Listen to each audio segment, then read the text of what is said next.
So watch how that unfolds. In the beginning, God created the heaven and the earth. The earth was without form and void. The Hebrew word bohu is void, chaos. And darkness was on the face of the deep, and the Spirit of God was hovering over the face of the waters. And then God said, "Let there be light," and there was light. What happens? God creates, God speaks, light enters, and where are we heading?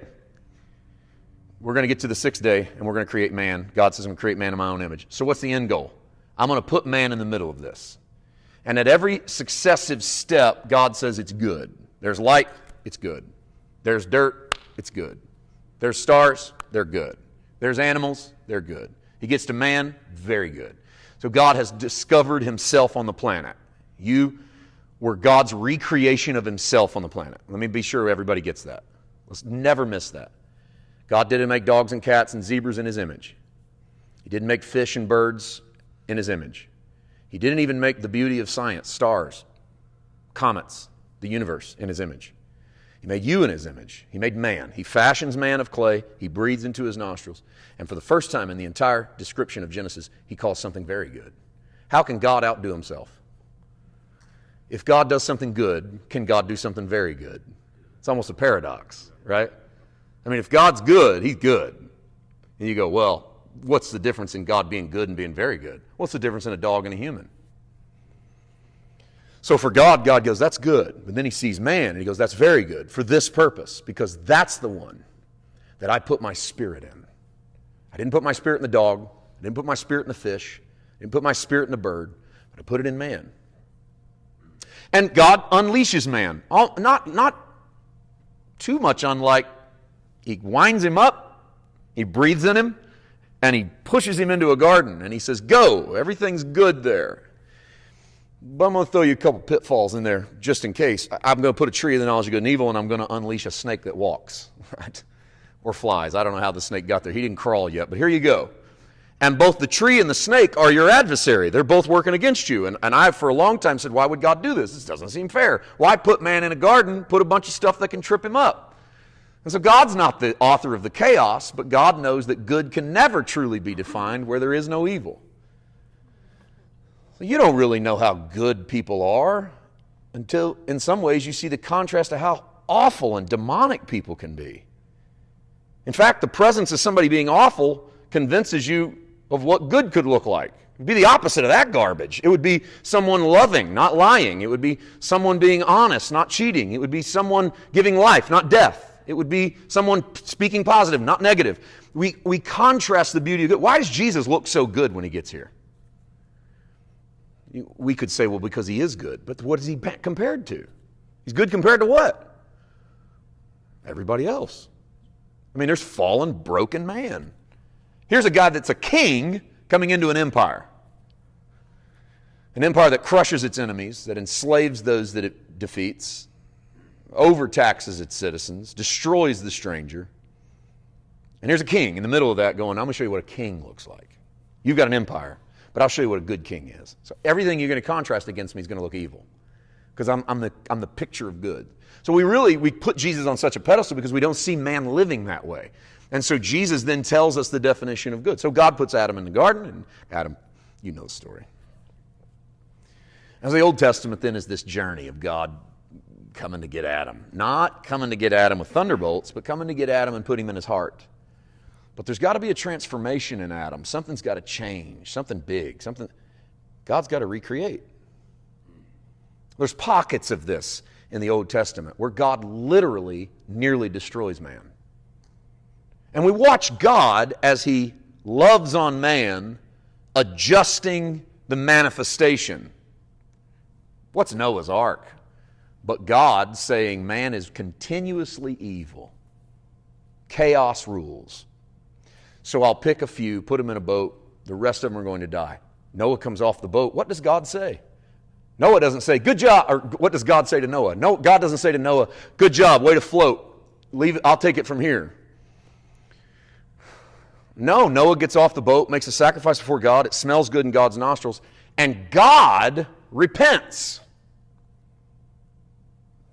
Repents. What's repent mean? Change his mind. What's God say? Not going to do that again. Literally, the book of Genesis, God says, I'm not going to do that again. They're continuously evil, but we're going to try another way. I can't, every 3 or 4 generations, just kill all of them but the good ones. Right?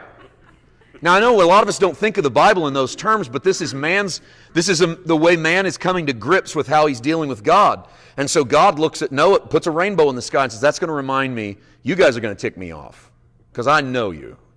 But that rainbow reminds me, we don't want to do this again. Okay?